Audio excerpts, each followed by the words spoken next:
All right, so I wanted to do just a quick demo on how to improve some of your renderings. So I threw some appearances onto my ring here. Doesn't matter. You can pick whatever you like. Remember, you can keep the bodies separate for the jewel and the body, and the ring. Make sure you do combine the settings to the jewel, or sorry, I misspoke. The the settings to the ring, and that is just simply a combine there. Target body, if you're doing it combined, it doesn't matter the order you select. Now they're back to one version. Now they're back to one solid body, and the jewel can be separate. It makes applying appearances so much easier. But what I wanted to show you is a way to improve your rendering. Because one of the requirements for basically all these projects going forward is want to see some good renderings of your models. That way you have the renderings, the actual exportable images for your portfolio. So far, what we've done is just go into the render space and play around with letting it catch up, and play around with the like backdrops, the scenes. You can certainly play with the environment of highlights, all that. But then, of course, you can actually put a backdrop in. So I don't know if your ring happens to be sitting in a lake bed. Um, Computer's lagging a moment here. Let me close some things, and that should help. Now, you see how much that changed? That was throwing the lake bed, dry lake bed appearance. What is happening is you're getting a reflection of that lake bed. And sometimes that can look really nice, but the given environments sometimes don't look as good. That said, there's always some other options, and you can of course play with the lighting. I certainly recommend experimenting with different lighting. These like the cool light or something like that. See what that does. That took away the background. Now we have some stuff, and you're getting a nice cast shadow. But when I go to render, even quick render, it's just going to be floating in space. So if, and this is of course if you have like a highly reflective surface and you don't want that to overly interfere, the backdrop, whatever, to overly interfere with your surface. So what you can do is I'm going to go back to the design environment, and I would have just put this on something. Now, currently I have my whole project active because I have a whole bunch of stuff going on, but the ring that I did this test model with is on a separate component. So I'm going to activate first this component. So it's just isolating it. That's all of because the other component is like that just is the jewel, just has other stuff on it. You can do this if you like, doesn't really matter in this case, but way to contain things. And what I want to do is I just want to build like a literal platform for this to sit on. Now, if you want to end up tilting this so it looks like it's sitting on a table, great, that's up to you. But what I'm going to do is I'm just going to use the create a box. Now, if I do that, I'm going to put it right smack in the middle of the project because uh, that's how we built these models. Instead, I'm going to start with a construction plane, orbit over. Of course, it automatically has hidden the origin here. And I'm just going to move a construction plane like just literally down to the bottom. It doesn't even have to be touching technically, but right about there. See how it's just floating just below my ring. Hit OK. Now, what I can do is I'm going to create a box. You don't even have to use a container or sorry, a sketch. I'm just going to create a box. I'm going to start in the center. Now, unfortunately, the box design, instead of using as a center point rectangle, it starts as a 2 point. Whatever dimensions work, I don't know. I'll go with like 100 by 100, and then doesn't matter, like 1 millimeter thick. That's it. Okay. Now, of course, because of that, I do have to move this into position. So I'm going to select the object. I can either go to, oops, not chamfer, not at all what I wanted to get. Go to move, or like it says, just press M, Montana, on your keyboard. That brings up the move tool. Mouse over, and you can see how I can snap to the center Just makes it easier to work with. Again, for alignment purposes, you can, instead of doing a free move, because then you'll never get it, it's very difficult to get it centered again. Oops. Right click to bring the move back up. If you just use your arrow keys, you can click and drag in. Or better yet, since I have the center selected and I have a center point I can work with, the other thing I can do is I can use one of the other move types on here that's point to point. This works really well for just snapping something in position. So I'm going to use point to point. Select that option. What is my origin point? On the box, I mouse over, see the little rectangle or the little square pop up. I'm going to select that. Go back to my toolbox. If it doesn't automatically switch to what's your target point, select that. I'm going to make sure my origin is unhidden, but that's for my origin of the original. I need the center of my construction plane, which, where is that? There we go. Make sure that is unhidden. And then I can move that. Where's the center of it? Right? Every time you go, oh, it's just that easy. And then the thing won't let you find it very easily. Where are you?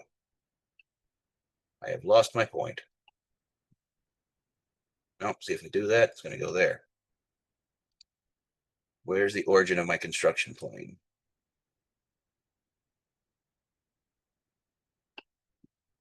Well, that's frustrating because ideally you just snap it to there, but if I do that, see, it snaps it up in the center. And defeating the purpose of the construction plane. So I guess when it comes down to this, I'm just going to have to use the move. I don't know why it's not, the origin isn't coming up to that. So, all right, fine. We'll just go back to the center there of the plane. Sorry, of the box. And I'm just moving views so it's easier to move it into position. You do not have to have this smack in the middle either. This is just simply because I feel the need to put it right in the middle. You do not at all have to do this. You just want a platform, a space for this to be. Good enough. It's in position. That'll work. So now when I hit the home button, now I have this platform. Obviously, I'm going to probably have to make this bigger, but we'll go with what we got for right now. Hide that construction plane. And why is the origin showing as well? There we go. Okay. Now when I go back to the render space, now I have a platform, a space for this to be. Want to throw an appearance on here? You could obviously have done this in the workspace as well. Doesn't matter. I don't know. Let's see. Let's go with some kind of snazzy looking wood. I don't know. Lighter colors against light things might make it pop. Darker color might be too dark. Don't know. Play around with stuff. Walnut. I always like walnut. Download the skin if you haven't done that so yet. Drag and drop onto the platform. There we go. So now I'm going to zoom in and I'm going to do a quick render. If my computer catches up. Now I'll just simply have a space for that to be. It just simply puts the object on a platform for your model to exist, and you get the reflections of what that space is. Let me pause there just because I don't need it to be fully rendered. Now, granted, mine's still compiling, so it's leaving this weird staticky image. But that will give you a much nicer platform for the piece to be, for the piece to sit in. Now, obviously, some of the things I could do to change this, and I'm going to stop rendering, is I could take this whole model, rotate it, and plop it down. But that might be more trouble than it's worth since everything is not joined together, meaning the jewel and the ring are two separate bodies. You can move everything by component, but main thing is I just want you to try out making a platform. This can certainly help your model just simply because it's a place for that to exist. Obviously, if you need to change the size of that, go back to the design space. Let's check where's my box? Sorry, I'm getting a little bit of lag here.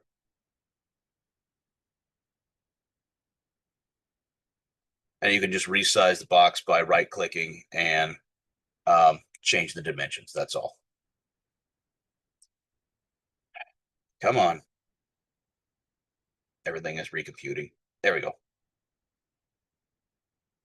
Where is my...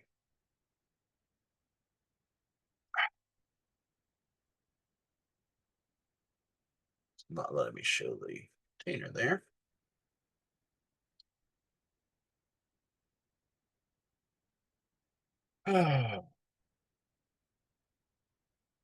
This is, of course, a problem that happens when you start getting too many objects going.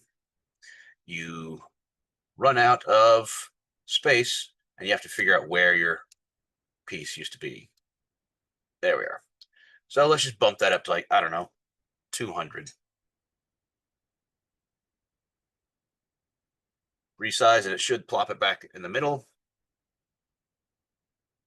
And obviously, this doesn't have to be a square. This just, you can just move it in position to wherever it looks like it'll be a good platform. Doesn't matter. And sorry, I'm just getting a little bit of lag here because of just having everything open.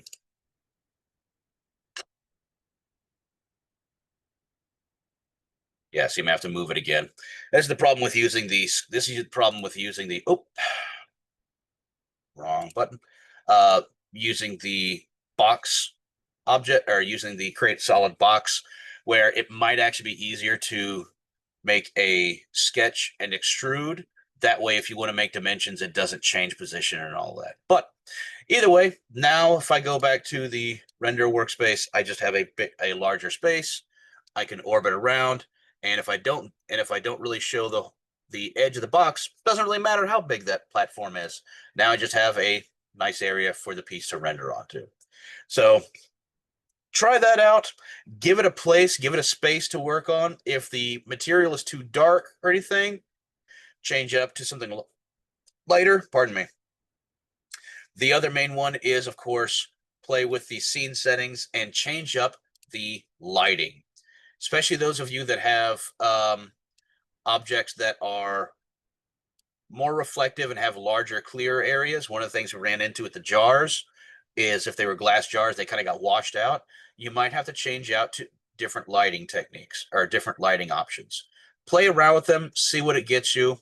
You know, photo booth is one that I often like using. It tends to give me some different lighting results that work out a little bit better. Then again, sometimes it also kind of makes it a little bit too well lit. So it's up to you. Play around with it, see where it gets you. But the main thing is, if you add a platform, it helps out a lot. So try it out, see what you like.